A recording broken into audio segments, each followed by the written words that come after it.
क्या आपको पता है गैस सिलेंडर पर ये जो नंबर लिखा होता है ये नंबर सिलेंडर का एक्सपायरी डेट होता है। लेकिन आप कैसे समझें कि इस नंबर से एक्सपायर डेट कैसे पता करते हैं। आखिर मेडिसिन टैबलेट्स के बीच में ये लाइन क्यों बनी होती है और इन लाइन को क्या बोलते हैं। आखिर ये करेंसी किस देश की है और इस पर भगवान श्री राम की फोटो क्यों बनी हुई है। सभी इंटरेस्टिंग फैक्ट्स को जानने के लिए वीडियो को एंड तक जरूर देखें। फैक्ट नंबर 10, क्या आपने कभी सोचा है बैंक को हिंदी में क्या कहते हैं। कुछ लोग ऐसा मानते हैं कि बैंक को हिंदी में बैंक ही कहते हैं, लेकिन बैंक को हिंदी में अधिकोष कहते हैं। फैक्ट नंबर 9, क्या आपको पता है गूगल को पहले बैकरप नाम से जाना जाता था।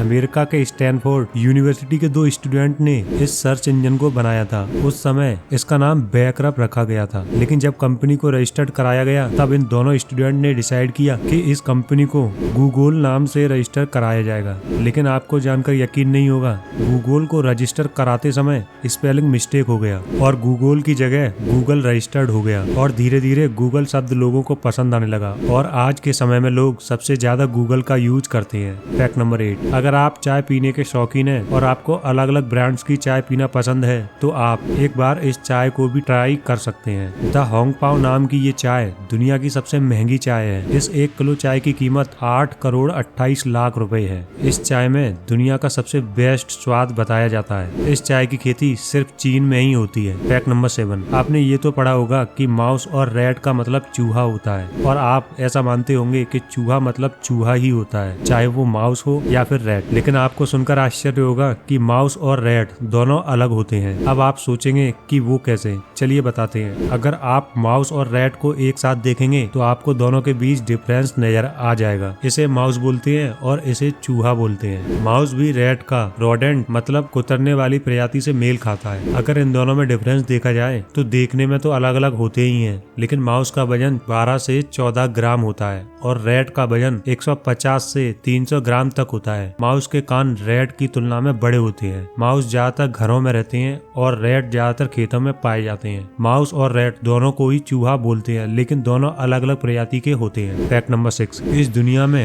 अब तक 87 लाख जीव जंतुओं के अलग अलग प्रजाति पाई जाती हैं। उन्हीं प्रजाति में से एक स्किंस नाम का ये जीव अपने आप में एक खास खूबी के साथ रहता है। इस जीव की खास बात ये है कि ये स्किंक्स जीव अपनी आंखें बंद करने के बाद भी सब कुछ देखता रहता है। इस जीव को अलग अलग जगह पर अलग अलग नाम से जाना जाता है। फैक्ट नंबर 5, कभी आपने सोचा है आखिर केसर इतना महंगा क्यों होता है। चलिए बताते हैं। आज के समय में किसी भी फसल की खेती करने के लिए कई तरह की मशीनों और केमिकल्स का यूज होता है, जिससे खेती करने में काफी आसानी होती है। लेकिन केसर की खेती के लिए बहुत ही कम मशीनरी का यूज होता है। इस फूल में ये जो आप धागे देख रहे हैं बस यही केसर होता है और इन धागों को मशीन से नहीं बल्कि हाथों से निकाला जाता है। इसके एक फूल में सिर्फ 3 ही धागे होते हैं। ऐसे लगभग 75,000 फूलों में से 400 ग्राम केसर निकलता है और आप इससे अनुमान लगा सकते हैं कि 75,000 फूलों से केसर निकालना कितना मुश्किल है। बस इसीलिए 1 किलो केसर की कीमत लगभग 1,20,000 रुपए होती है। फैक्ट नंबर 4,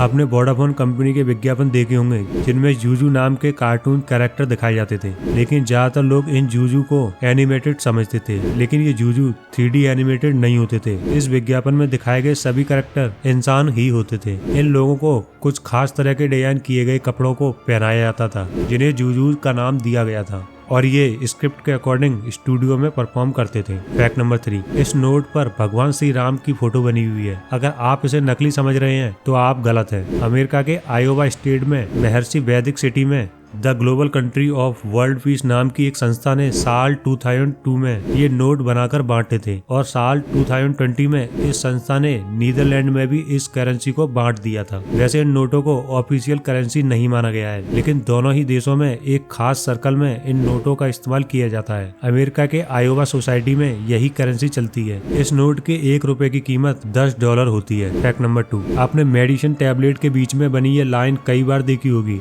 इस लाइन के होने से दवाई को बीच से तोड़ने में आसानी तो होती ही है, लेकिन ये लाइन इसलिए बनाई जाती है जैसे अगर आपके पास एक 500 mg की दवा है और डॉक्टर ने आपको 250 mg लेने को बोला है, तब आप इस दवा को बीच से तोड़कर 250 mg की डोज ले सकते हैं। इस लाइन को एक नाम भी दिया गया है। इस लाइन को डिबॉस्ड लाइन बोलते हैं। लेकिन जिन दवाओं पर डिबॉस्ड लाइन नहीं होती है, मतलब आप उस दवा को डॉक्टर की सलाह के बिना बीच से तोड़कर नहीं खा सकते। फैक्ट नंबर 1, गैस सिलेंडर पर आपने ये नंबर देखा होगा, ये नंबर आपके सिलेंडर की एक्सपायरी डेट को बताता है। इसमें ABC या फिर D एक्सपायरी मंथ को बताते हैं और इसमें ये 2 अंक एक्सपायरी ईयर को बताते हैं। अगर सिलेंडर पर A बना है इसका मतलब जनवरी से मार्च तक होता है और इसी तरह B अप्रैल से जून तक और C जुलाई से सितंबर तक और D का मतलब अक्टूबर से दिसंबर तक होता है। अगर इस सिलेंडर की एक्सपायरी डेट की बात करें तो ये सिलेंडर जनवरी से मार्च तक 2022 में एक्सपायर हो जाएगा। अगर वीडियो पसंद आया हो तो वीडियो को लाइक एंड चैनल को सब्सक्राइब जरूर करना है और साथ ही बेल आइकन भी प्रेस जरूर करें।